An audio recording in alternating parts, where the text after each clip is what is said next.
Welcome to this session, Threat and Attack Vectors. Today we will explore how cyber threats arises and the different ways attackers gain access to systems.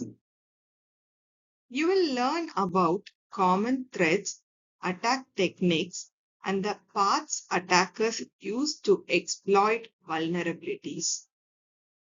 Let's get started. We begin by grounding ourselves in the core principle of security. That is nothing but confidentiality, integrity, and availability. That is all called as CR triad.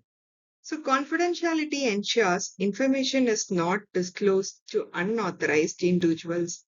Integrity ensures information is complete, accurate, and only altered by authorized persons, and availability, which will ensure that the data is accessible and usable when needed.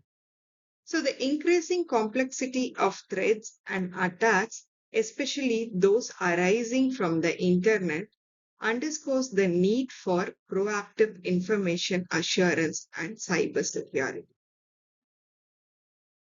An attack is a specific action taken against an asset. Attacks can be categorized by the security services they violated, such as eavesdropping or alternation. Eavesdropping is nothing but attack on confidentiality, and alteration is nothing but an attack on integrity. An asset can be a tangible like a server or intangible like intellectual property or brand reputation. We must consider the impact on all asset types during assessment. The potential impact is perhaps the most important concept to manage in information assurance. A threat is something that may happen. Threats are always present. The threats categorization includes physical threats, outages or failures, hacking and abuse. And the last one is accidents and disasters. A vulnerability is a weakness in the system that allows a threat to materialize, or control that can be exploited by one or more threats. So, procedures and people security controls are key areas where vulnerabilities lies. A simple example of a procedural vulnerability is the lack of a clear screen and disk policies.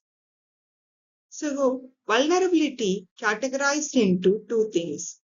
One is general vulnerabilities, and another one is information specific vulnerabilities. This requires the combination of both the threat and a vulnerability. The evaluation of risk is a combination of the impact and the likelihood that the threat will be carried out. We quantify this risk to justify security expenditure, such as determining the annual loss expectancy, or we can call it as ALE. In such case, we are going to see a real-time example. A hacker exploits an unpatched operation system. This resulting us to compromise is this risk leading to loss of data. The landscape has shifted from malware authors seeking notoriety to those driven by criminal profit. The vast majority of modern malware authors knows that if users realize they have an infected system, the perpetrators have failed. The most common routes of infected are via emails and websites. Let's look at the classic malware vectors, viruses and worms. A virus cannot spread on its own. It must be attached to another program or piece of data. Spreading a virus requires user action, such as opening an email attachment or using infected removable media like a CD or USB stick. Viruses operate in two phases. First one is insertion phase, where code is written into the host file, and the execution phase is the second phase, where the malicious attack action is performed. In sharp contrast, a worm is a standalone malware program that contains the necessary code to replicate and spread itself without any user action. Worms seek out other computers on the network they can find, and they spread very quickly across networks. Technically, worms are not viruses because they do not infect other programs. For real-time example for worm, the ability for rapid spread was demonstrated by the Slammer worm in 2003, which infected 90% of world vulnerable computers within 10 minutes of release. This demonstrates how a successful attack on a single system can spread through the network like wildfire. A frequent outcome of malware infection is ransomware. Ransomware relies on viruses and worms for distribution of vulnerability. The attack encrypts the owner's files or even the entire hard drive and demands a ransom, typically cash or information, to provide the decryption key. The real-time example for ransomware is the WannaCry worm attack in 2017, which affects over 20,000 computers globally by encrypting data and demanding ransom. Ransomware is a lucrative criminal enterprise estimated to add $1 billion annually to criminal gains. The next category is hidden programs. Starting with the Trojan horse, the Trojan is the hacker's weapon of choice today. A Trojan has an override known purpose. It appears to be a useful program, but a convert undocumented purpose.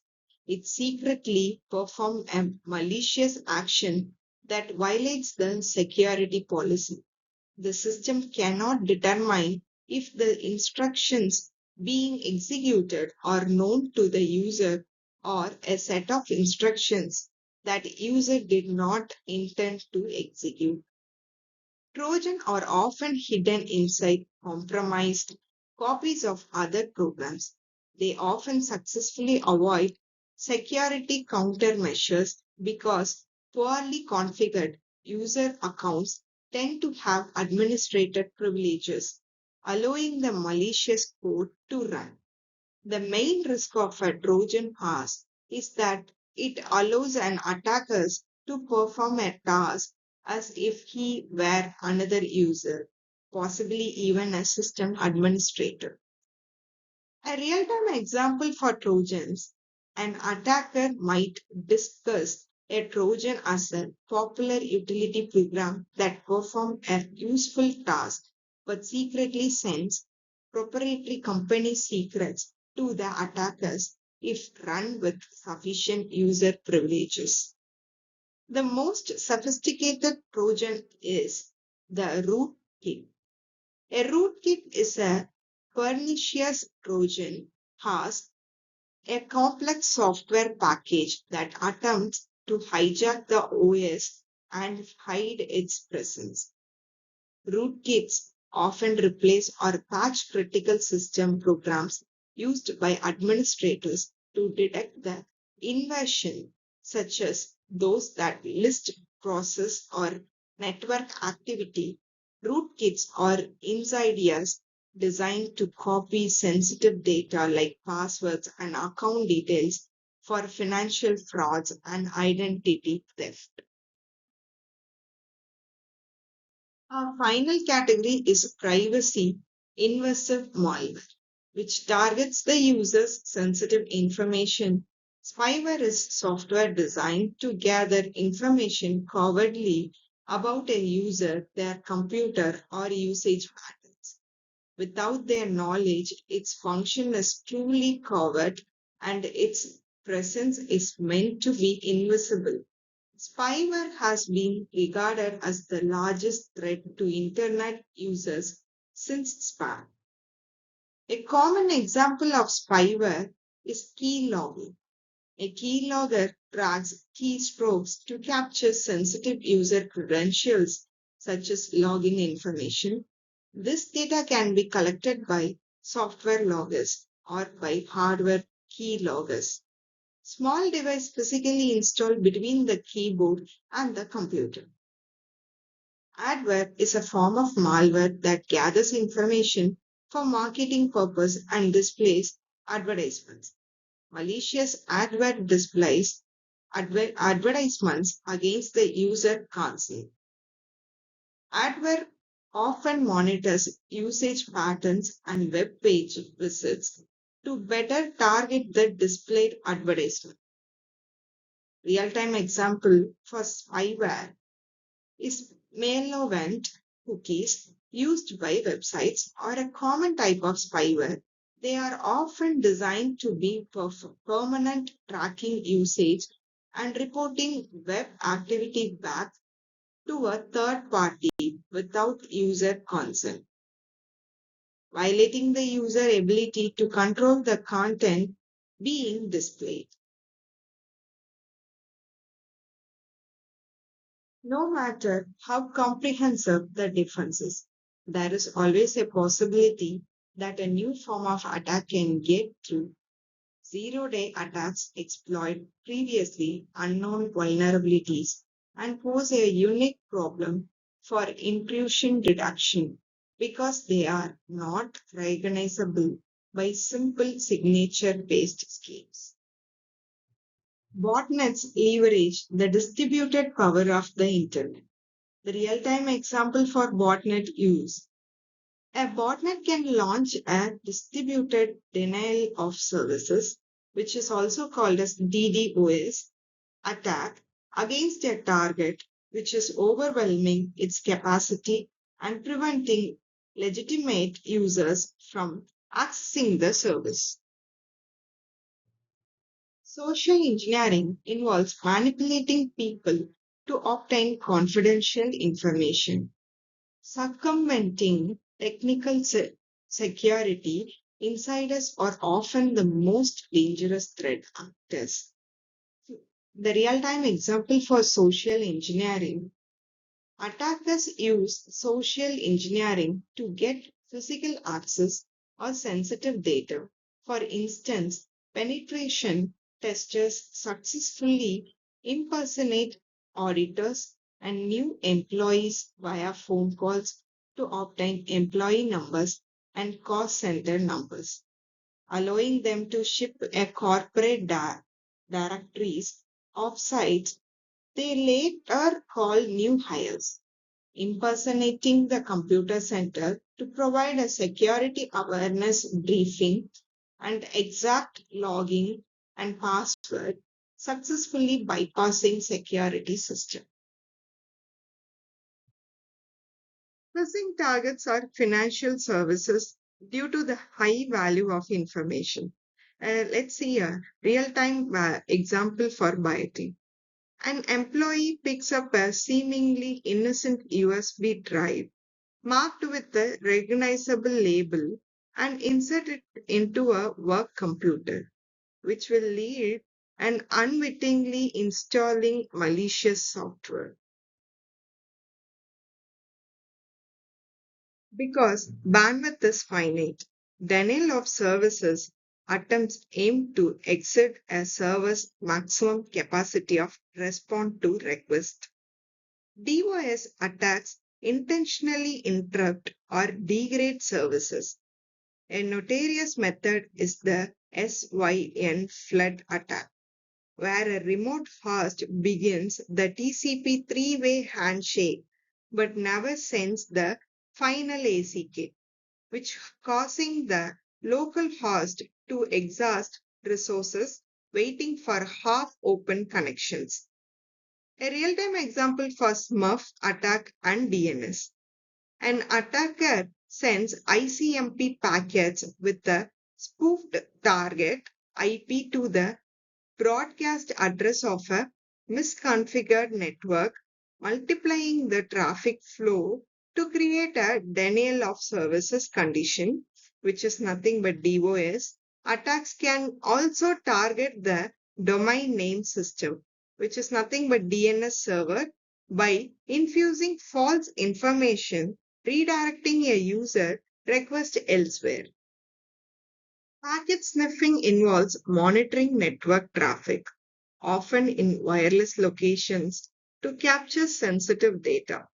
A network sniffer can capture sensitive data, such as parts of the identification and authentication process, it including usernames and passwords, especially if they are sent unencrypted.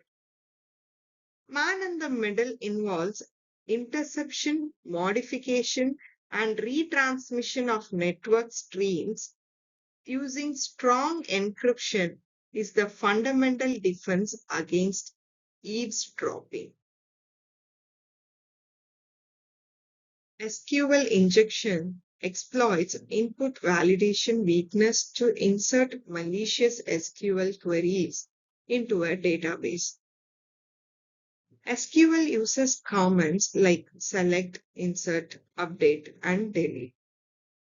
Buffer overflow is another injection vector involving overflowing an unchecked buffer variable with malicious code. A real-time example for SQL injection: an attacker uses a web page query parameters and injects a SQL union select command to retrieve contents of a sensitive database table, like one containing users' credit card numbers, and achieving unintended information disclosure.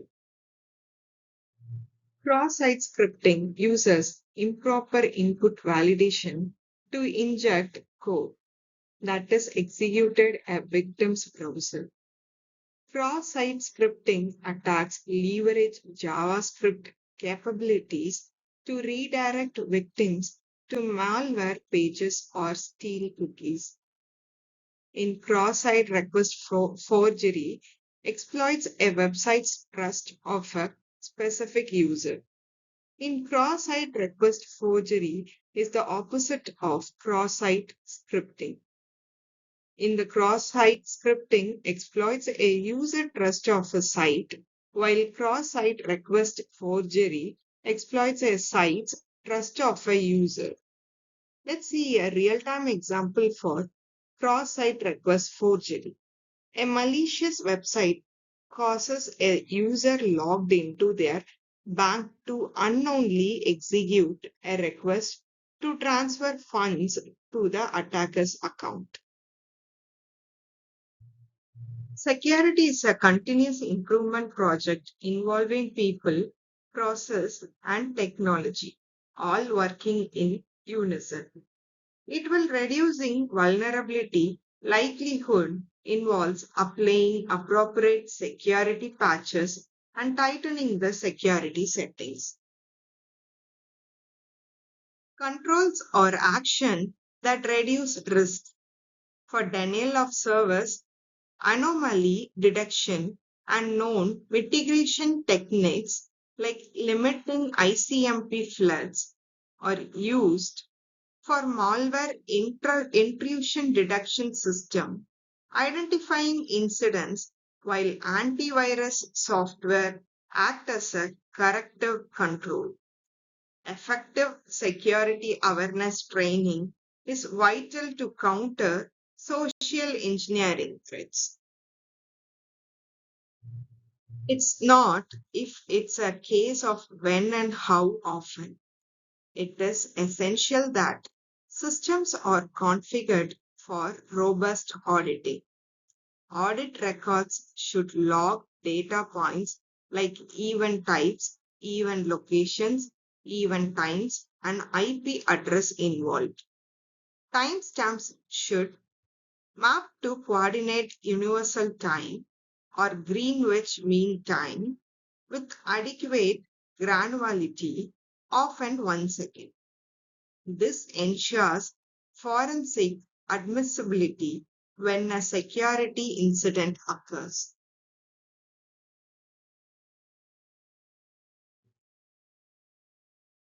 We have covered the spectrum of threats from low technique social engineering that relies on human trust to complex zero-day exploits that bypassing technical controls.